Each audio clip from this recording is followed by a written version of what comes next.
before I proceed, don't forget to subscribe and like. Also hit the bell button for more updates and notifications. So, let's begin. Hi guys! Welcome!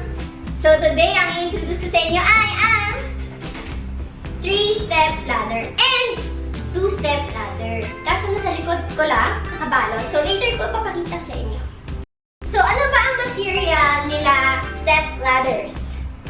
Steel sila. Gawa sila sa steel.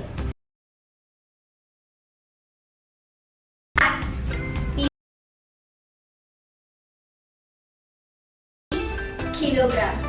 Take note! Kilograms siya.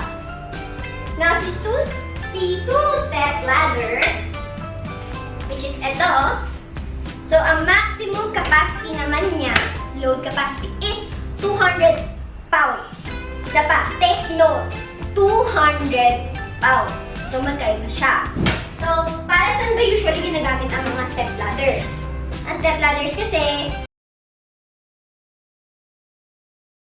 kunwari masakit ang legs ko, hindi ako makatiptoe, gagamitin ko ang step ladder para maabot ko yung gamit.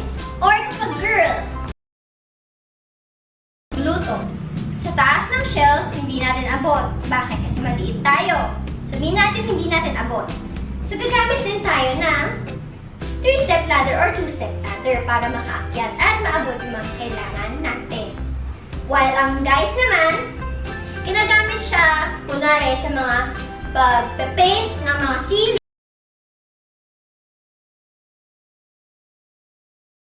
sila sa mga warehouse, mga lugar-lugar na hindi din naabot. So, ginagamit din nila to para malagay. So, bago ko tawagin si Kuya para tulungan ako paano. Dahil folded ko siya, paano ba siya i-fold? Meron ditong black na tapos i-incline mo ng konti. Kaya siya convenient. So ngayon bubuksan ko ulit para kay Kuya. Para ma-demonstrate ni Kuya. Kuya! Halika. So imagine kapag kunwari maglalagay si Kuya ng mabigat na gamit. Kunwari, lalagay namin to sa mga rack namin sa warehouse. So, Kuya, paano nyo ba nilalagay yan kapag mataas yung rack ng warehouse? Kumuha kami ng 3-step ladder. Ay, tulad nung basta to, mabigat. Mabigat! Yeah. Imagine guys, mabigat siya. Ganyan siya. Yeah. So, yung weight niya, kayang-kaya, pati yung mabigat na gamit. So, wala kayo concern doon or hindi kayo mamumblema. O natatakot ako sa'yo, Kuya. Sige. Yan. So, ganun ang paggamit niya. Remember, wag lang kayo basta-bastang sasaktan. Delikado naman dahil nasasaktan kayo or masakit yung katawan niyo. Huwag naman. Diba?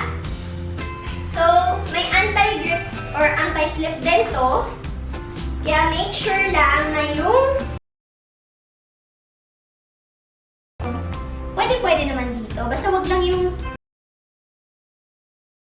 iba na yun.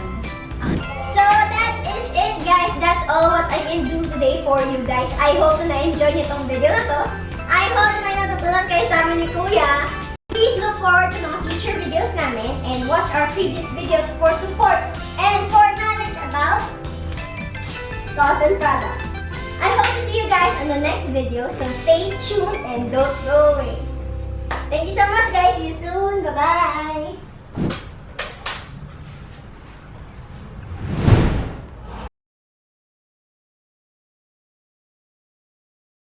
Our official website at www.tossen.com.ph. We're also available on Lazada, Shopee, and GrabMart.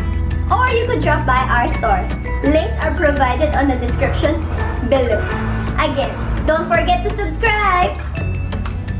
This is Layatan signing off.